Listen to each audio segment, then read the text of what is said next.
Assalamualaikum warahmatullahi wabarakatuh. Apa kabar anak-anakku? Sehat selalu ya? Baik anak-anak, kita lanjutkan materi kita. Pada kali ini kita bahas fungsi naik dan fungsi turun. Fungsi naik dan fungsi turun merupakan kelanjutan dari materi kita pada pertemuan yang sebelumnya. Pertemuan sebelumnya kita bahas mengenai persamaan garis singgung kurva beserta gradiennya. Dan kita segera masuk ke materi fungsi naik dan fungsi turun.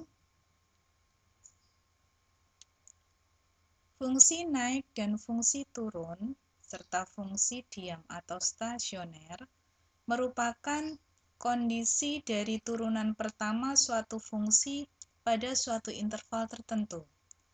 Kondisi yang dimaksud berupa dalam kondisi yang pertama, jika f aksen X bertanda positif atau f aksen X lebih dari 0, maka kurva fungsi dalam keadaan naik bisa juga disebut sebagai fungsi naik.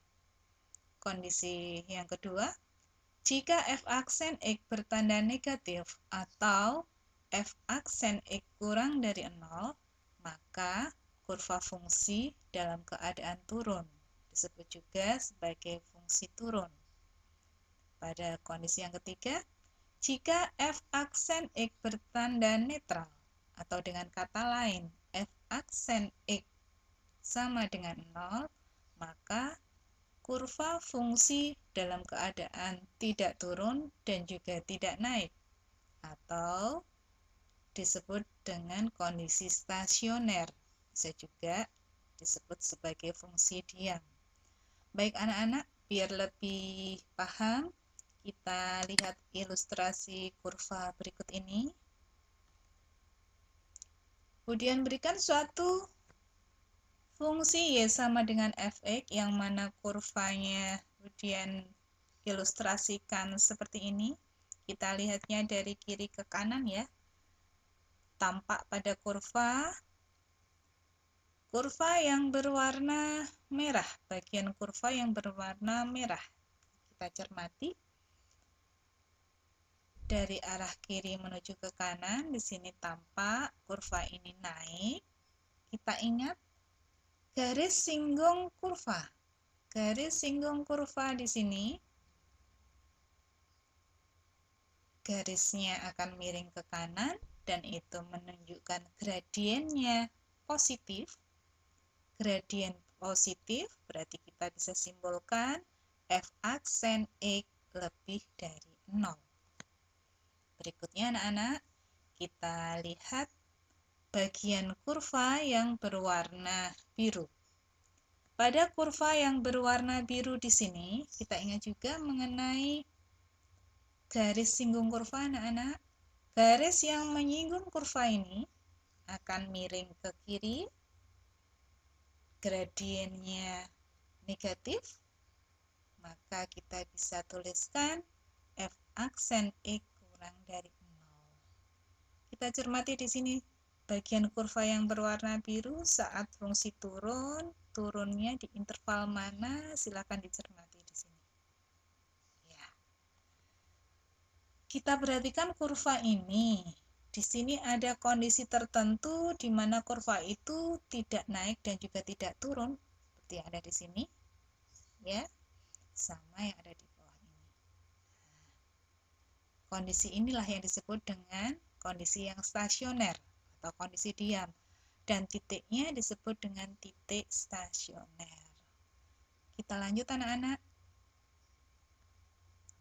Biar lebih paham, kita bahas contoh soalnya dulu. Contoh soal, diketahui suatu fungsi fx sama dengan x pangkat 3 min 6x kuadrat plus 9x plus 2. Di interval manakah fungsi ini akan turun? Tadi materi kita adalah fungsi naik dan fungsi turun. Sesuai dengan apa yang sudah kita pelajari tadi, suatu fungsi dikatakan turun jika dan hanya jika f aksen X kurang dari 0. Saya ulangi, f aksen X kurang dari 0. Tadi disebutkan pada soal kalau fungsi yang diketahui adalah fx sama dengan x pangkat 3 min 6x kuadrat plus 9x plus 2. Sehingga saat kita cari turunan pertamanya adalah 3x kuadrat min 12x plus 9. Fungsi turun sehingga f aksen X kurang dari 0.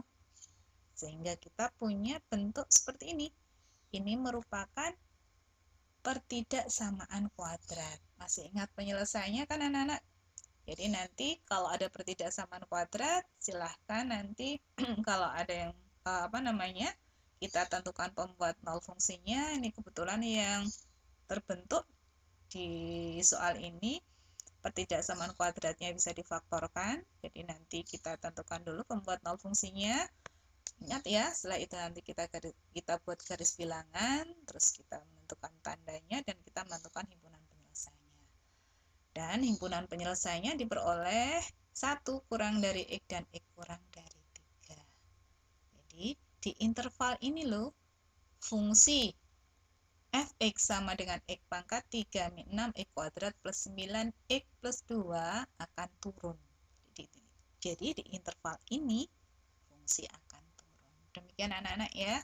Jadi nanti silahkan kalau yang masih bingung dengan penyelesaian pertidaksamaan kuadrat, buka lagi bukunya.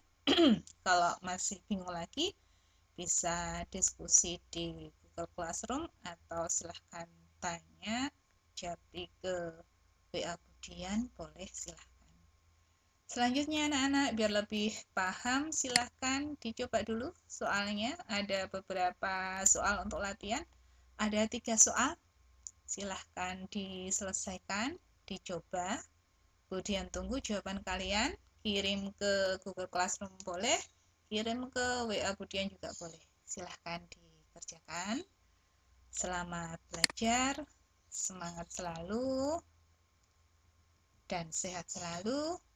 Terima kasih. Assalamualaikum warahmatullahi wabarakatuh.